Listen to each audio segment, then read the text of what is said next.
রাত 3টার সময় ইউনুসের ওই স্বরাষ্ট্র উপদেষ্টা প্রেস কনফারেন্স করে আর বলে আইন শৃঙ্খলা স্যাটিসফ্যাক্টরি। তার ফ্যাক্টরিটা কুশিয়ে নারী ধর্ষণের ফ্যাক্টরি, হত্যার ফ্যাক্টরি, লুটপাটের ফ্যাক্টরি, ডাকাতির ফ্যাক্টরি, খুনির ফ্যাক্টরি। সে সেই ফ্যাক্টরি খুলে বসে এখন যখন দেখতে যে শত শত নারী ধর্ষিত হচ্ছে, শত শত বাড়িঘর লুটপাট হচ্ছে, কোটি কোটি স্থাপনা যখন ধ্বংস হয়ে যাচ্ছে, উনি খুব স্যাটিসফাইড।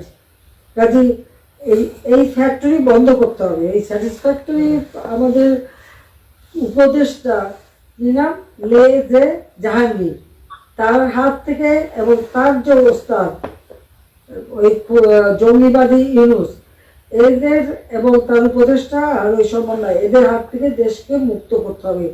তার জন্য প্রত্যেকে যার যা কিছু আছে সব নিয়ে তৈরি থাকতে হবে, সাধারণ মানুষের কাছে যেতে হবে। দোকানদার থেকে শুরু করে শ্রমিক, কৃষক, নারী সমাজ, এমনকি আজকে মসজিদ ভাঙা, দরগা শরীফ ভাঙা, পীর মাশায়েখদের, ওলামাদের, তাদেরকে অপমান করা, কাজে তাদের সঙ্গে যোগাযোগ করতে হবে।